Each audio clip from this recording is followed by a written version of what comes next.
let's see. Bachelor number one is a successful photographer who got his start when his father found him in the dark room at the age of 13, fully developed.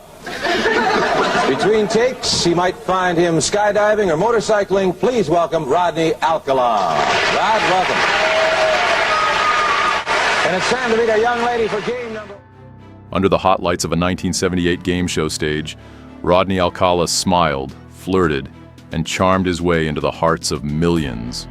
As Bachelor number one on the dating game, he appeared to be just another smooth-talking contestant. But behind that grin was a man authorities would later call one of the most sadistic serial killers in American history.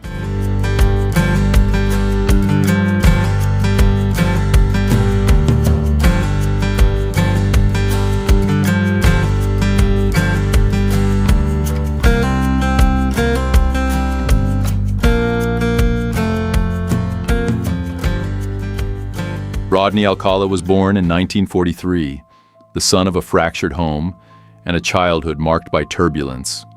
From a young age, those who knew him sensed something was off. He was intelligent, yes, but detached. He had a talent for art and an eye for beauty. Yet an unsettling cruelty lurked beneath his calm demeanor.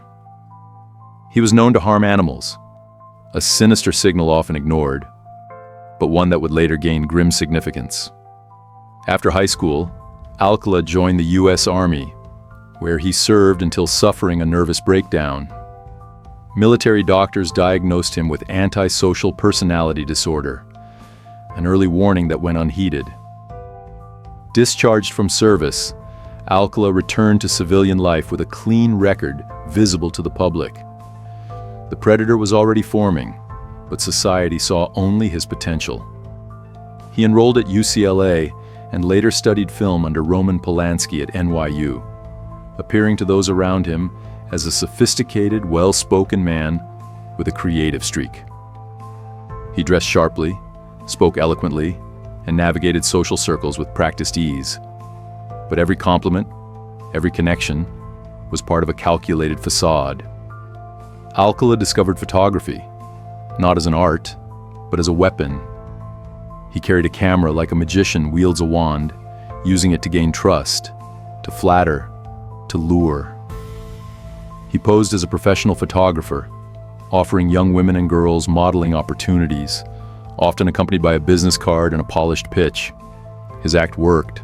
Some smiled, some hesitated, others never returned.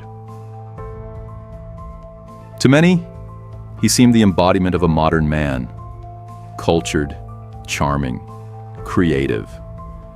But to those who would later encounter him in far darker settings, Alcala was something else entirely. Manipulative, soulless, a hunter in plain sight. The same charisma that opened doors also cloaked monstrous intent. He didn't just wear a mask, he was the mask. At a time when databases didn't connect jurisdictions and parole systems operated with optimism rather than caution, Alcala slipped through the cracks. He used aliases, assumed new identities, and reinvented himself whenever it suited him.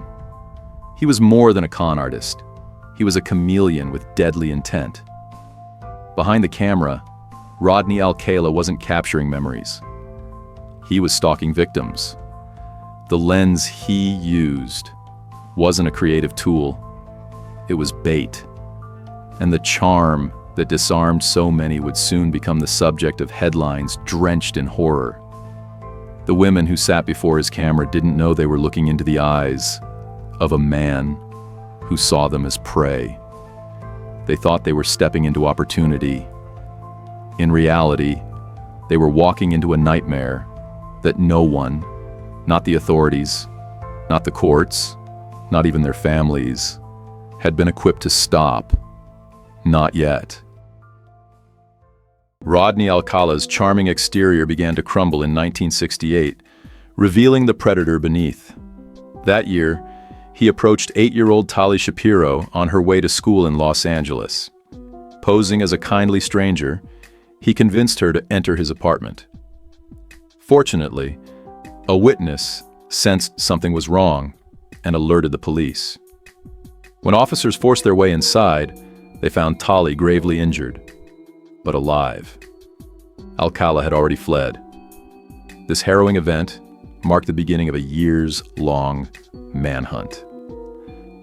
Alcala was placed on the FBI's 10 most wanted list, but by then, he had disappeared.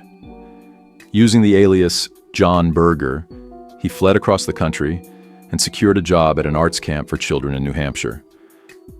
Despite his past, he blended seamlessly into the new environment. Another example of how easily he manipulated perceptions.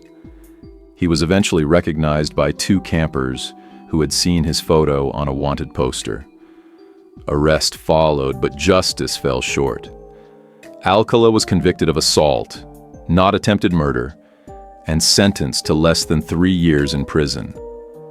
Officials deemed him rehabilitated, a judgment that would prove dangerously optimistic. Within months of his release, Alcala violated his parole and was arrested for providing marijuana to a minor. Again, he received only a brief sentence. These repeated failures by the justice system allowed him to remain free to continue a pattern of deceit and violence that had only just begun. Tali Shapiro's survival was nothing short of miraculous. Her bravery helped expose Alcala for who he truly was. But her case also exposed a deeper flaw in the system, a reluctance to see the full scope of danger, even when the warning signs were unmistakable. And because of that, more lives would be lost. By the mid-1970s, Rodney Alcala had evolved into a far more calculated predator. No longer the impulsive fugitive of earlier years, he now operated with chilling precision. He roamed the streets of Los Angeles and New York, posing as a professional photographer offering aspiring models a chance at fame. He carried business cards, a portfolio, and fake credentials that gave him an air of legitimacy. The act worked. His charisma disarmed his targets, and his camera became the bait. Many of the young women and girls he approached were flattered by the attention. Some were students, others were looking for a break in the fashion world. All were promised professional photographs and exposure.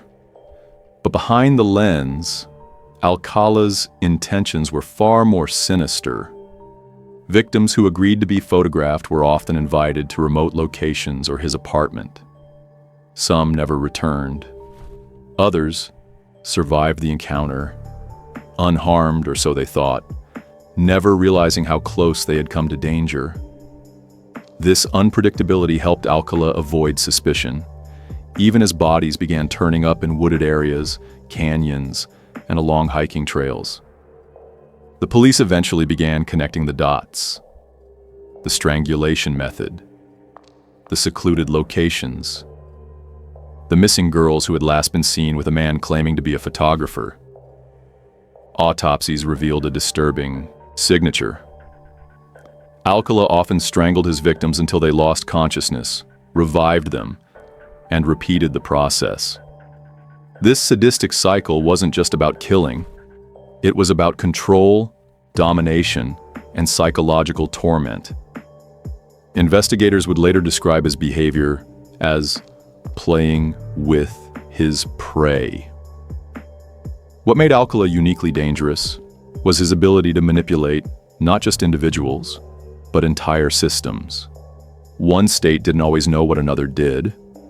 This loophole allowed him to pass background checks, assume new identities, and embed himself in different communities, including, shockingly, as a student in the film program at New York University under the name John Berger.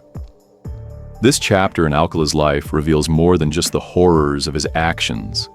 It exposes the alarming ease with which he moved through a society that lacked the tools to stop him.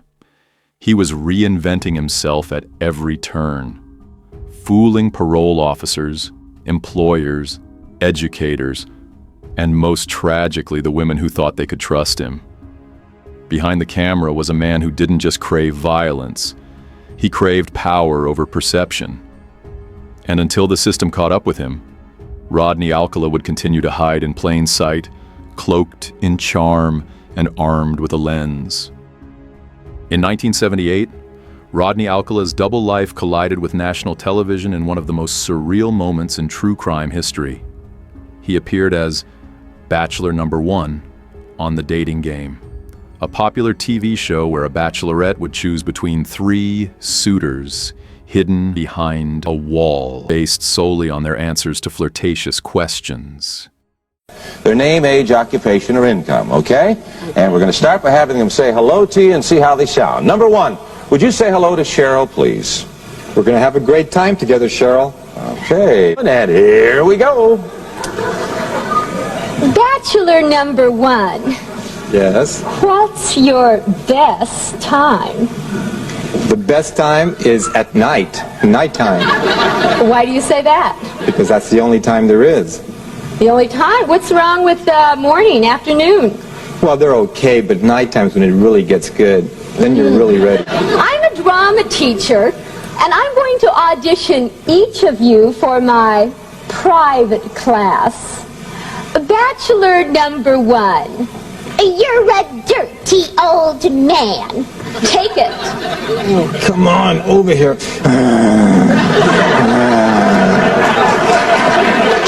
On camera, Alcala was everything a game show contestant was supposed to be. Charming, clever, and effortlessly confident. He delivered witty, risque one-liners that made the studio audience laugh and the producers smile. He was polished, relaxed, and oddly magnetic. Under the bright lights and playful atmosphere, no one suspected they were watching a man who had already taken lives and would kill again.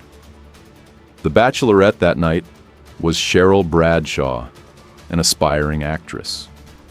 When it came time to choose, she picked Alcala over the other contestants. He seemed the most animated, the most engaging. But the moment they met face-to-face backstage, everything changed. Cheryl would later say she felt something was off, instantly. His eyes, she recalled, held an intensity that made her skin crawl. His smile, which had seemed so playful on stage, now struck her as forced and cold. There was something behind his eyes, she said. Something I couldn't explain. I felt physically ill. Her instincts screamed at her, and she listened. Cheryl declined the date. She walked away, and may have saved her own life. To the viewing audience, it was just another quirky episode. But for investigators and true crime historians, this moment became a haunting symbol. A predator, smiling on stage, cheered by millions. His dark secrets hidden just off camera. Alcala had been introduced as a successful photographer, a detail meant to impress, but one that chillingly mirrored his real-life method of luring victims. The show's producers had no access to criminal background checks. Alcala's prior arrests, his assault on a child, his parole violations, his history of evasion, were invisible to them. In that vacuum of knowledge, charm passed for credibility, and wit became camouflage. The footage of that episode would later be replayed endlessly in documentaries and news reports, a cultural artifact of horror hiding in plain sight. How could someone so dangerous seem so normal? The contradiction unsettled millions. For Cheryl Bradshaw, the experience never left her. She later described the encounter as one of the most disturbing moments of her life. Alcala's appearance on The Dating Game wasn't just a bizarre footnote. It was a defining moment, a public performance by a serial killer, beamed into American living rooms under the guise of romance. And it remains a chilling reminder that evil doesn't always look like a monster. Sometimes it wears a smile and wins the game. My name is Jed Mills. When I got the job on The Dating Game, they said, you're going to be Bachelor number 2, so you'll be sitting in the center. Bachelor number 1 is a little creepy. Notice that right away. In the green room, he jumps in. He says, I always get my girl. Alcala's arrest in 1979 came after the discovery of 12-year-old Robin Samso's body in a remote area of Los Angeles. Robin had been abducted while riding her bike to a ballet class. Her disappearance shocked the community of Huntington Beach. It was a friend who first alerted authorities, and her mother tirelessly pushed the case into the public spotlight. Witnesses described a man with a camera approaching Robin shortly before she vanished, a description that eventually led police to Rodney Alcala. When investigators searched Alcala's storage locker and apartment, they were horrified. Inside were hundreds of photographs. Women, teenage girls, even children. Many in sexually suggestive poses. Some appeared frightened, others unaware they were being photographed. A few of the women in the photos were later confirmed dead. Most remain unidentified. These images weren't just trophies. They were evidence of a predator's obsession with domination and control. Among the recovered photographs were pictures of Jill Barcombe, 18, found strangled and posed in a Los Angeles ravine in 1977, and Georgia Wickstead, 27, murdered in her Malibu apartment. Charlotte Lamb, 31, was discovered raped and strangled in the laundry room of her apartment building in El Segundo. Each murder bore Alcala's brutal signature. The photographs became a macabre gallery of pain. In a desperate bid for answers, authorities eventually released many to the public. Families scoured the images, hoping not to recognize a loved one, but fearing that they might. Some cold cases were revived. Others remain unsolved, their subjects anonymous victims frozen in time. Rodney Alcala's trial in 1980 focused initially on the murder of Robin Samso. But as new evidence surfaced, prosecutors tied him to 4 additional murders in California.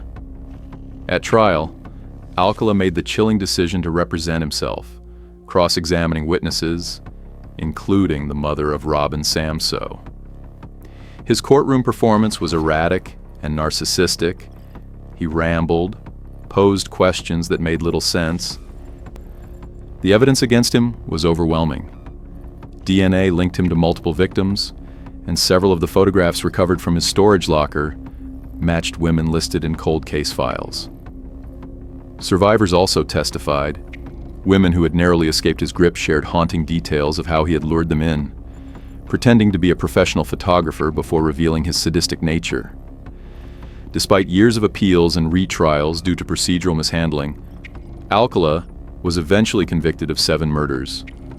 Robin Samso, Jill Barcombe, Georgia Wickstead, Charlotte Lamb, Jill Parenteau, Cornelia Crilly, a flight attendant murdered in New York in 1971, and Ellen Hover, daughter of a prominent nightclub owner, murdered in 1977.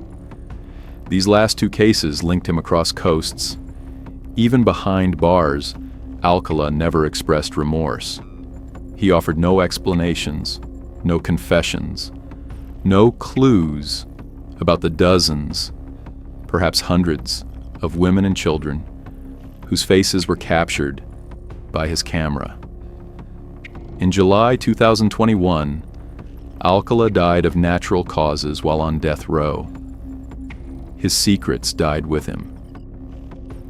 Rodney Alcala's crimes shattered countless lives and exposed catastrophic flaws in the justice system. Families like the Samsos, Wicksteads, and Crillys endured decades of hearings, retrials, and appeals, each one reopening wounds that never fully healed. Some never got answers. For them, the photographs remain a cruel riddle. The case catalyzed reforms. Interagency communication tightened. Serial cases were treated with renewed urgency. Technology evolved. DNA databases expanded. Parole boards became more cautious, and predator profiling became more precise. Alcala's trail of destruction forced the system to grow sharper, faster, and more interconnected. Yet some wounds defy repair. Cheryl Bradshaw, the bachelorette who turned Alcala down, still grapples with the knowledge that she may have narrowly escaped death. Survivors live with the trauma of almost becoming victims. Rodney Alcala wasn't just the dating game killer. His story is a chilling reminder that sometimes the most terrifying monsters wear human faces. If you've made it this far, it means you're enjoying the story. If you're interested in more, don't forget to like, subscribe, and hit the bell so you never miss a great story. This is Liam. Thanks for watching, and see you next time.